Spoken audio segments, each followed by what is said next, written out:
Hey everyone, Tony D with a hot take. This one's about, well, I guess it's about celebrities and their opinions. You have to be really careful when you read about celebrities. You think the regular news lies to you. It's nothing compared to the entertainment news. I mean, that has always been bought and sold media that is mostly, orchestrated to promote certain celebrities and promote certain projects.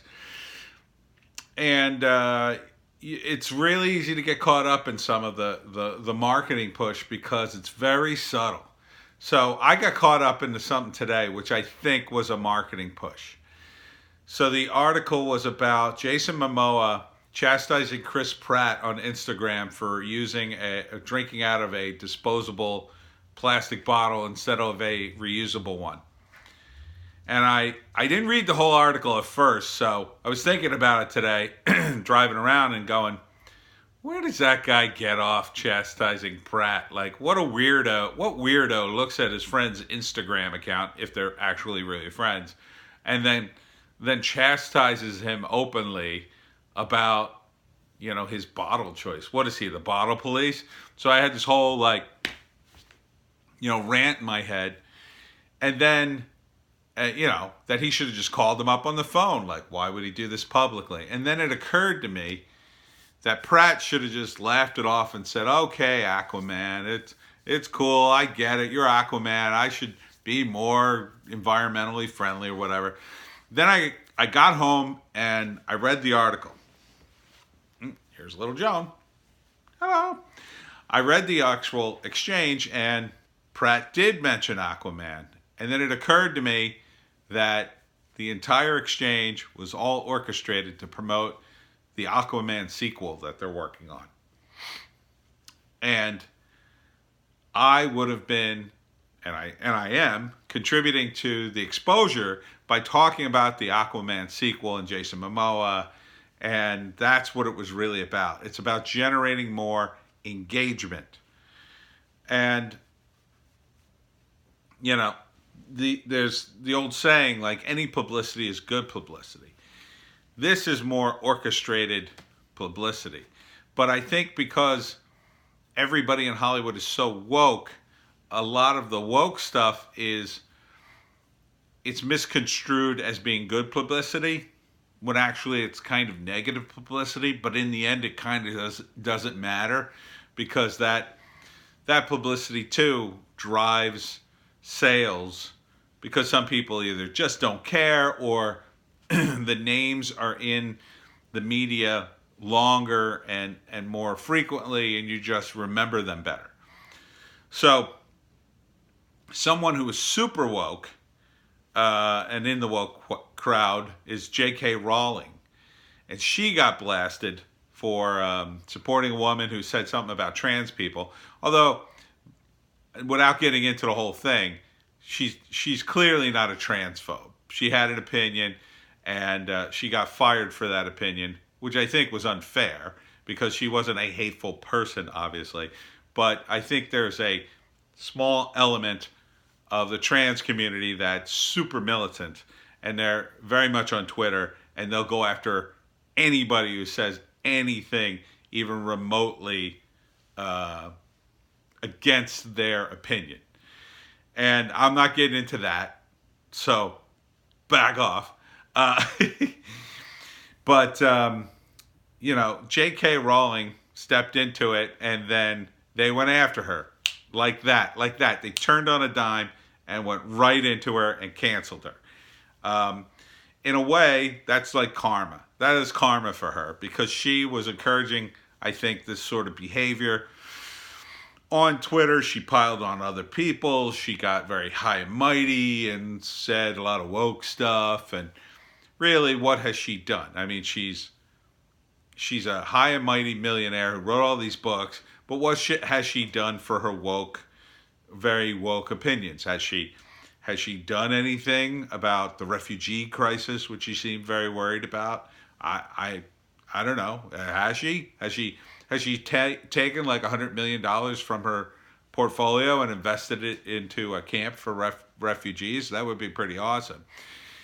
You know, some of these woke celebrities are like Sean Penn. They actually do stuff. Now, whatever you think of Sean Penn, he seems to at least go to Haiti and live in a tent for a while and do some good work. That seems like something. He doesn't have to do that. He's a millionaire, I'm sure. So the fact that he does that at all, and he was doing journalism, and he was always I wouldn't say he's a woke guy. I wouldn't classify him as that. I would classify him as he's an activist. He likes to be an activist, and he seems to get involved in stuff. Now, I think, a guy as busy as him, he's got an acting career, he's still in movies and stuff. I mean, how much is he going to do before he goes, well, like, I got to get back to the movies now? You know what I mean? So, I mean, you can't expect him to change the world, but the guy seems to be doing stuff. Martin Sheen used to march in rallies, and he used to march there was a big march for the people out in California who pick the oranges. A lot of them are illegal immigrants, and he marched for them because they were spraying some sort of pesticide that was harming them. I believe it was many years ago. But you had to respect the guy. He's out there marching. Mark Ruffalo, and he's another guy. Now, I wouldn't agree with his opinions at all, but guy seems to be involved with stuff. His projects seem to be involved with stuff. He gets on Twitter and shoots his mouth off, but at least he's out there. I don't know that J.K. Rowling did much of anything other than shoot her mouth off a lot and turn all the Harry Potter characters like super woke for some reason. So I think the lesson for celebrities is they really ought to just stay out of it unless they're really going to dive deep in. This virtue signaling that people do on social media, on Twitter and Facebook. If you're a celebrity, that to me is just a disaster. You should not be doing that. It's one thing to say, "Oh, I'm a big proponent of this," or "Please give to this fund or that fund," but it's another to start arguing with people on the internet and chastising them for not being as wonderfully woke as you. That runs into some problems, and it doesn't really get you anything. I marveled at a guy like Seth MacFarlane, who I'm a big fan of still. I believe it was him that quit Twitter in a huff in 2016 because he got into it with his fans about Hillary, and that was like huge mistake in my view. And then Hillary lost, and he just sort of quit Twitter for a while. Now he's back, and I saw a political link or tweet from him, and I was just like, oh man, don't go there, Seth. Just stay out. You were off of Twitter. Stay out. Because at the end of the day, he's got an empire worth millions of dollars. His cartoon empire. Why make that all woke and go broke? To me, it was bad enough that Family Guy did this 2-part Trump episode that really kind of just turned me off the show. For a lot of reasons. It's not so much that I'm not a guy who you'd call a Trump supporter. I didn't vote for him, but at the same time, I have to acknowledge how unfairly he was treated in the media. And that particular episode was another example of like people just not treating Trump fairly. And I felt like the comedy was kind of lazy and there were bigger targets to hit if you're going to do Washington. And Seth hit them in earlier episodes. I mean, some of the very early episodes of Family Guy, they were right on target. They did this episode, I think I mentioned it before, where Peter becomes a lobbyist for the cigarette companies. It was a really good episode. It was very subtle and very much hit home the problem of politics, in a funny cartoon form. Like the Trump one was just too big and too broad. It should have. There was lots of material of mine there, and part of the problem is not their fault. Part of the problem is media has lied about Trump so often that they get caught up in it too. And when you're a celebrity, the safe thing is to just go with whatever's popular, But you can't always do that either. I think it's fine for celebrities to like endorse candidates, as much as that gives them anything. I mean, a lot of times, I don't agree with Bernie Sanders, but I love Danny DeVito and It's Always Sunny in Philadelphia, and he's a big Bernie supporter. He introduced him a few times. There's nothing wrong with that. He doesn't preach to me over Twitter, so he just introduced Sanders. He probably mentions him on Twitter or whatever, but he's not preaching. He's not lecturing people or arguing with them, at least as far as I know. So, Robert De Niro, he's like bashing Trump. Like, that seems like a negative thing. Like, if De Niro, supported a candidate, hey, everybody, I support Joe Biden. I think he's a really great guy. I wouldn't agree with that, but I wouldn't knock the guy for supporting a candidate. Kevin Costner just came out for Pete Buttigieg, and which was kind of weird because when's the last time you heard anything from Kevin Costner? But so be it. I mean, he's going to introduce him in Iowa, whatever. It's fine. Guy's just throwing his fame, throwing his hat into a candidate. That's fine. I think it's when you lecture people getting arguments on social media. I mean, it's just a bad deal all around. Unless, you're a nobody and you're trying to gain a little notoriety. But I think in general, it's just a bad idea to tear people down. I try to be constructive in my arguments, unless people get really mean. I mean, some of the YouTube comments are really stupid and weird.